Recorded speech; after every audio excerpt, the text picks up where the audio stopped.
Shalom, all praises, honor, and glory unto Yahweh, Ba'asham Yahwashai, Ba'asham Racha Kwadash. Double honor to the elders and the apostles of great millstone who rule well, pushing this 100% truth of the gospel, waking up and sealing the elect of the nation of Israel through the spirit and power of Yahweh, Ba'asham Yahwashai. And salutations to all you sincere Akimah that are preaching this gospel in all righteousness and in all sincerity, risking your lives and your freedom to do so. And this is your brother Harabawan, and I'll come back with another video. Right now, what I'm going to go into is I was doing some research on the Christian, Wakitaki Christianity, because I heard that they had a prophecy concerning the Israeli-Hamas conflict and how that's by their own doctrine that it was fulfilling some form of biblical prophecy.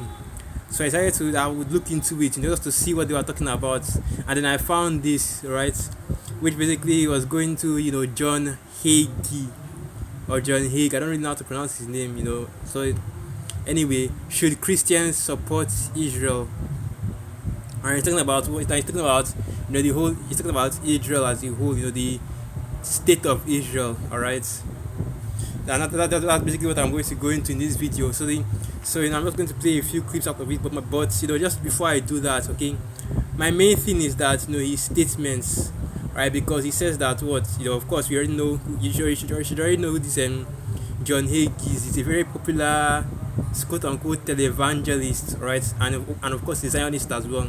So he supports the 48ers, right? He supports that they are the people of the Most High and all that, and he believes that what Christians should be, giving them tributes, basically, paying them tithes because they are the people, and he believes that the Balfour Declaration, the whole event of them going back to the land and creating that state of Israel is somehow a fulfillment of biblical prophecy, even though that makes absolutely no sense, completely no, it makes absolutely no sense, just trying to gather my thoughts because if I want to really go into why it doesn't make any sense, that's a whole other topic right there.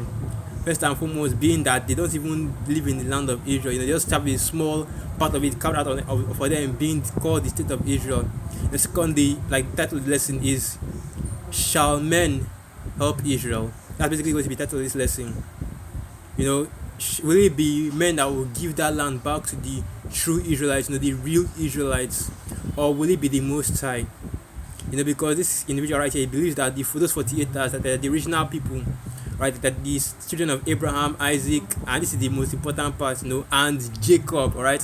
Not Esau like we teach, because we say that we are that those 48ers are the Amalekites, all right? The sons of Esau. The sons of Abraham, Isaac, and Esau. They're in that land, and them doing in that land, of course, 100% is biblical prophecy. That's where we agree. But the biblical prophecy that is going into, we disagree on that, right? Because once again, I'm asking, who will save Israel? Okay, who protects Israel? Who is it that is in charge? Who is it that is the one that is in support of the people of Israel? The Israelites, all right? Would it be men or the Most High? So let me get this precept real quick. Because that's the individual, he's talking about how Christians need to be paying tribute to Israel. How the Balfour Declaration was a huge part of prophecy. How it was a historical moment, and this and that and that and this. But that's not what the scripture says. The scriptures never said anything about a Balfour Declaration. Never said anything about men signing papers to put the Israelis, to put the Israelites back in their homeland. Never said anything about the Israelites being, such a small number. Never even said anything about the Israelites being surrounded by enemies on every side when they get back to the promised land. When they get back to their homeland the second time. So this book of Isaiah 31, and I'll start from verse 4, and it reads, Isaiah 31 verse 4. For thus hath Yahweh spoken unto me, like as the lion and the young lion roaring on his prey, when a multitude of shepherds is called forth against him. He will not be afraid of their voice, nor abase himself for the noise of them. So shall Yahweh of hosts come down to fight for Mount Zion, for the hill thereof. As birds flying, so will Yahweh of hosts defend Jerusalem. Defending also he will deliver it, and passing over he will preserve it. So if those Amalekites actually had a claim to the Holy Land, You see chariots shooting down those missiles that Palestine is shooting back. They're shooting at them. You see the chariots doing that because that is how the Most High promised to defend our people, man. That's why that's why you see the chariots hovering over the heads of brothers, the heads of the elders, the heads of the apostles, the heads of brothers, because that is who the Most High is actually out to defend. That's who the Spirit is actually defending. You know the men that are in this truth, the so-called Negroes, Latinos, and Native Americans, you Israelites, because these chariot sightings they always happen where majority of the Israelites are gathered, in righteousness and sincerity. That's living proof of, I believe that is the book of Matthew. So like, I'm trying to remember the exact says. Book of Matthew 18 verse 20. Where 2 or 3 are gathered together, that the Most High will be there with them. Those chariots are living proof of that, man. Because once you see those chariots, you know that the Most High, the Spirit is there, is right there. The Most High is defending those our people, because that is the sign. That is the sign right there. That's why and the apostles and the elders always bring this out during the slave trade. Especially the Southern Kingdom, they were singing the song whenever they saw those chariots. Swing low, sweet chariots. That song. Right, because the real people that will be protected by the Most High because the people that will be protected by the Most High are the Israelites. All right, and those are not the people that are dwelling in the land of Israel today, the Israelis. That's why they are being attacked constantly on every side. That's why everybody that lives in that land, hates them. Right? And he is trying to twist that into some form of Bible prophecy, that meaning that the Israelis will be disturbed in that land. But that's not the case, man, because you know what the scripture says. Let me bring out another precept as well. Because you already know what the scripture says, man, that once us, the Israelites, set foot on that land again, and it will be the Most High that will restore that land to us, alright, not men. There's not going to be any Belfleur declaration, alright. When Yahweh comes back, he's not going to beat down the Rothschild and make them sign a declaration to give to give that whole land, or beat down the heathen to give that whole land back to us. That's not how it's going to work, man. Because guess what? When Yahweh comes back, those heathen are going to give, they are going to be his slaves, right? That land is going to automatically be his. He's not going to have to. Nobody is going to sign papers or deeds to give the land to Yahweh. He's going to take it because it is already his. All right. Let's just put it like that. He's going to take it because it's already his. Even the heathen are his. It's not going to be, you having to. It's not going to be. You see heathen running around. You see heathen doing skits or interviews talking about how we should support the Israelites. That's not going to happen, man. In the kingdom, they are going to, the heathen are going to know that they should support the Israelites unless they get that ass whooping, But anyway, look at Isaiah 14 verse 1, and it reads, "For Yahweh will have mercy on Jacob, and will yet choose Israel, and set them in their own land. And the stranger shall be joined with them, and they shall cleave unto the house of Jacob." That's right. And those strangers are talking about Israelites, because only men that are of the house of Jacob can cleave to the house of Jacob. If you can get the understanding, because what the scripture says in the first part, that Yahweh will have mercy on Jacob and will yet choose Israel. Then it talks about strangers, the people that were estranged from the heritage of being Israelites, from being sons of Jacob, alright, from being the Israelites. Those are the strangers that he's talking about. Those men that were in a Gentile state of mind, alright. To continue from verse 2, "And the people shall take them and bring them to their place, and the house of Israel shall possess them in the land of Yahweh for servants and handmaids, and they shall take them captives, whose captives they were, and they shall rule over their oppressors." Alright.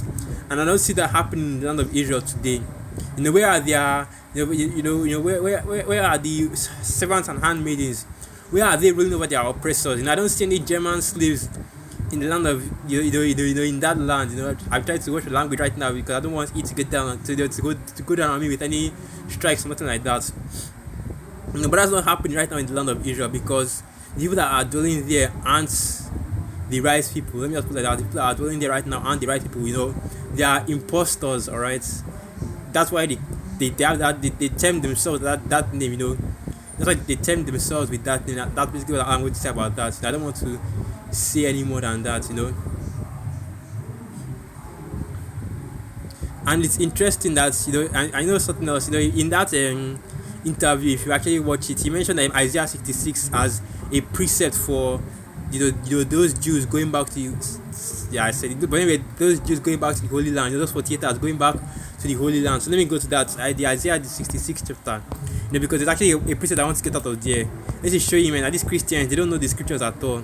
So this book of Isaiah 66 verse 19, and it reads, "And I will set a sign among them, and I will send those that escape of them unto the mountains of Tarshish, Pool and Lud, that draw the bow of Tubal and Javan, to the isles afar off, that have not heard my fame, neither have seen my glory, and they shall declare my glory among the Gentiles." And that is how you know who the real Israelites are. Who are the people that are declaring the name and glory of Yahweh Bashim Yahushai? I've never seen any 48 on the highways and byways doing this work, right? I've never seen any 48 preaching out of the Talmud or the Torah, right? It's us that, it's us that are in this truth, right? That are in Great Bluestone, that in the Hebrew Israelite camps that actually do that work, that actually do the work, that actually preach out these books, that go to the highways and byways all over the earth. Because that those 48ers, they are scattered all over the earth as well, right? But they're not doing the work on the part of the earth that they're scattered into. But the Israelites, right, the men that are in this truth, the Hebrew Israelites, we are the ones that are out there on the highways and byways, we're the ones that are declaring the name of the Most High throughout the earth. So this right here is showing, this right here is a prerequisite to deliverance. Because if I read on down to verse 20, to show you that the men of the Lord have to be on the highways and byways, prophesying first and foremost, before any form of deliverance can come. Because what the scriptures say, through the foolishness of preaching. Alright, let me get that. The foolishness of preaching. Right, here it is. 1 Corinthians 1 verse 21, and it reads, "For after that, in the wisdom of the Most High, the world by wisdom knew not the Most High. It pleased the Most High by the foolishness of preaching to save them that believe." And that's right. So nobody is going to be saved unless there are men out here on the highways and byways preaching the word of the Most High. So now, verse 20.